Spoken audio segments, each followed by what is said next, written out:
সবাই কেমন আছো প্লিজ কমেন্ট করে জানিও। আমি ভালো আছি। তো দেখো এই ভিডিওটা যেটা তোমরা দেখছো এটা গতকাল অর্থাৎ সানডের ব্লগ।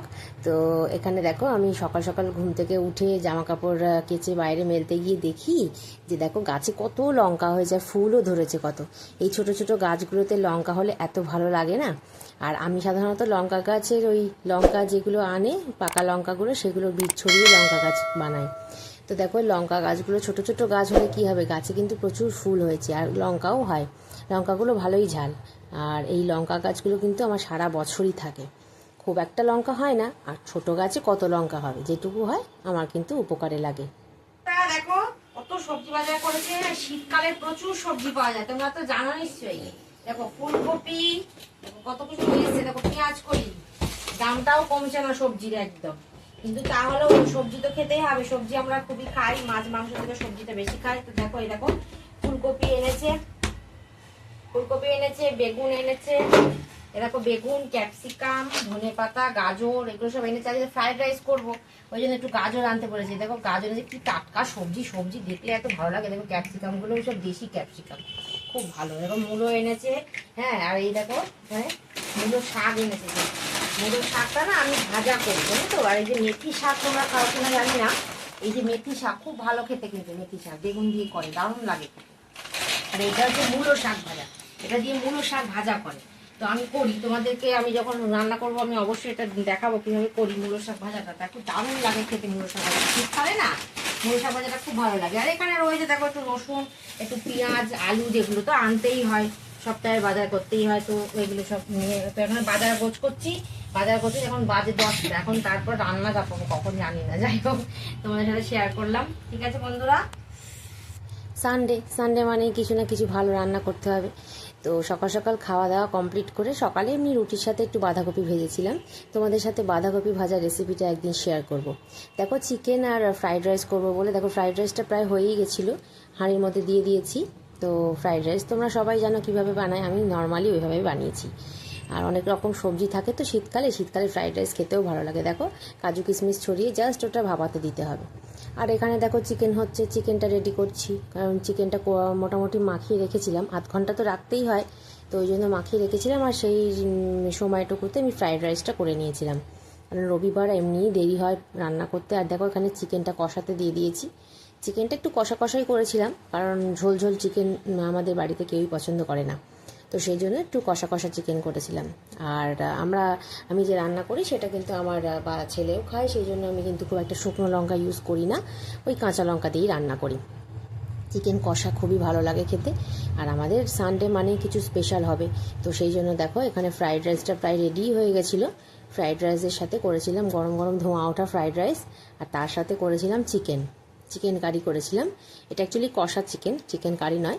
তো যাই হোক কষা চিকেন আর ফ্রাইড রাইস প্রায় হয়ে গেছিলো। ছেলেকেও স্নান করাবো বলে একটু ছেলের কাছে এলাম, ও আমাকে একটু আদর করছে, আমি ওকে একটু আদর করছি। টিভি দেখছিল, কারণ রবিবার তো একদম সময় দিতে পারি না ছেলেকে, তাই ওর সাথে একটুখানি গল্প করে নিচ্ছি, একটু আদর করে নিচ্ছি, তাহলেই ব্যাস ওইটুকুতেই যথেষ্ট। তারপর দেখো স্নান সেরে এসেছি আমি, ছেলেকে স্নান করানো হয়নি, আমি স্নান সেরে মোটে এসেছি, পুজোটা করে নিলাম। কারণ হচ্ছে জানোই তো নিশ্চয়ই যে রবিবারটা একটু দেরি হয়, আর সকাল সকাল পুজো সব গোছগাছ করে রাখি আমি। আর দেখো পুজো করে ঠাকুরের জায়গা পরিষ্কার করে আমি তারপরেই ছেলেকে স্নান করাব, কারণ অনেকটা লেট হয়ে যায় রবিবার দিনকে। আর রবিবার বলে কি বলতো এক্সট্রা অনেক কাজ থাকে, তো সেই জন্যই অনেকটা লেট হয়ে যায়। আর দেখো দুপুরবেলা ছেলেকে খাওয়াবো তার আগে বানিয়ে নিয়েছিলাম স্যালাড। তো স্যালাডের এই যে কীভাবে বানাই এই স্যালাডটা, এই রেসিপিটাও তোমাদের সাথে একদিন শেয়ার করব। আর শীতকালে প্রচুর সবজি থাকে, তো সেই জন্য স্যালাডটা বানিয়ে খেতেও খুব ভালো লাগে। আর স্যালাডটা দেখবে শীতকালেই বেশি খেতে ভালো লাগে। তো যাই হোক দুপুরবেলা হয়ে গেছিলো, ছেলের জন্য ভাত বেড়ে নিয়েছিলাম। ছেলে খুব একটা ফ্রাইড রাইস খেতে পারে না, তো ওই জন্য ওর জন্য ভাত করেছিলাম। তো ভাত ফ্রাইড রাইস দু রকমই দিয়েছিলাম, আর চিকেন দিয়েছিলাম। আর চিকেনে এমনিও ঝাল দিই না, ওই জন্য খেতে পারে। আর ফ্রাইড রাইসও ছিল, আর আমাদের তো এমনি রবিবারে খেতে খেতে লেট হয়ে যায়। তো যাই হোক ছেলেকে খাইয়ে দাইয়ে নিয়ে একটু রেস্ট করে নিয়েছিলাম, বিকেলবেলা ওর সাথে একটু পার্কে যাবো বলেছিলাম। বন্ধুরা দেখো আমরা রেডি হয়ে গেছি, এই যে সোনা বাবাটাও রেডি হয়ে গেছে। তো আমরা রেডি হয়ে গেছি, এখন বেরোবো, একটু পার্কে যাব। পার্ক থেকে এসে ও হাজবেন্ড বাড়িতে নেই, আজকে শনিবার যেহেতু, তাই আমরা পার্কে যাচ্ছি ছেলে আর মা মিলে। অনেকদিন থেকে বলেছিল মা পার্কে যাব, তো রেডি হয়ে গেছি, দেখো কেমন লাগছে। এই হ্যাঁ, আমার সাথে বল খেলবে, তো যাই হোক রেডি হয়ে গেছি, দেখো কেমন লাগছে। জামাটা পরেছি, এই জামাটা অনেকদিন পরা হয় না, এখানে খুব একটা ঠান্ডা নেই ওই জন্য সোয়েটার গায়ে দিইনি, তো ওই জন্য যাই হোক। আর দেখো ওকে কেমন, দেখো সোনাকে কেমন লাগছে আয়নায়, কিন্তু আমি হ্যাঁ দেখো এই দেখো জিন্সের প্যান্ট পরিয়ে দিয়েছি, ঠান্ডা খুব একটা পড়েনি, কিন্তু যেহেতু বাচ্চা তো ওই জন্য ওকে একটা উলি পার্কটা আছে গড়িয়ার পার্কটা, তো যাই ও তো স্কুলে যখন যায় তখন পার্কে যেত, এখন স্কুল বন্ধ। আসো চলো, তো আমরা বেরোচ্ছি এখন, তোমাদের সাথে আবার পরে কথা হচ্ছে, টাটা। দেখো পার্কে নিয়ে গেছিলাম ছেলেকে, পার্কে খেলা করছিল। আর আমি এমনিতেও সপ্তাহে চেষ্টা করি 1-2 দিন ওকে একটু পার্কে নিয়ে যেতে, যাওয়া হয় না, বাট আমি ভেবেছিলাম যে নিয়ে যাব, কারণ ওরও মনটা ভালো থাকে আর একটু বল খেলতে পারে। আর আমার ছেলে তো বল খেলতে খুব ভালোই বাসে, তোমরা দেখেছো। আর পার্কে অনেক বাচ্চারা খেলা করে, তো ওরও ভালো লাগে ওই জন্য।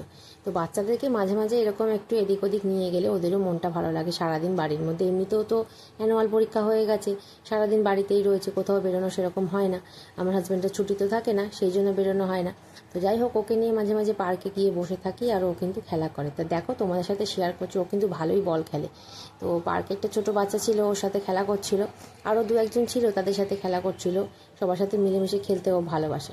এমনিতে ও বল ভীষণ পছন্দ করে, আর ফুটবল খেলাটা ভীষণ ভালোবাসে। আমি ভাবছি ওকে একটু বড় হলে ফুটবলে দিয়ে দেবো। দেখো কি সুন্দর খেলছে, আর এখানে অনেক বাচ্চা ছিল, বাচ্চারা সবাই খেলা করছিল। আমার ছেলেও ওদের সাথে খেলছিল, বারে বারে শুধু বলছে মা আমার সাথে খেলো। বাড়িতে তো আমি ওর সাথে বল খেলি, তো ওখানে পার্কে গিয়েও বলছে মা আমার সাথে খেলো, কিন্তু আমি ওর সাথে ওখানে পার্কে খেলছিলাম না, কারণ সবাই ছিল ওদের সাথে খেলছিল। সব বাচ্চার সাথে খেলাও তো উচিত না, সবার সাথে মিলেমিশে কীভাবে খেলতে হয় সেটাও তো ওকে শিখতে হবে, একা একা থাকে সারাক্ষণ বাড়িতে। তো দেখো এখানে অনেক 2-3টে বাচ্চা ওর সাথে খেলছিল, তো আমি একটু ভিডিও করে নিলাম। আর এত মানে খেলতে খেলতে এত ঘেমে গেছে, সোয়েটার খুলে ফেলেছে, বলছে মা আমার সোয়েটারটা খুলে দাও। আর এখানে পার্কের পাশে না একটা পুকুর আছে, তো ওই ভয়তেই আমি বসতে পারছিলাম না।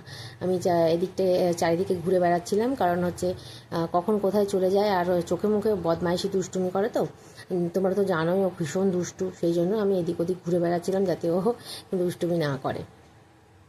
আর দেখো তারপরে বললাম যে আয় একটুখানি চিপস খেয়ে নিই, তোর জন্য চিপস কুরকুরে কিনে নিয়ে গেছিলাম। আমাকে আগেই বলে দিয়েছিল যে মা আমাকে কিন্তু চিপস কুরকুরে কিনে দেবে, তা আমি বললাম যে ভীষণ ঘেমে গেছিলো, তা বললাম আয় একটু চিপস কুরকুরে খেয়ে নে। তো বসে ওর সাথে একটু গল্প করছিলাম। ঠিক আছে বন্ধুরা, এখানেই টাটা।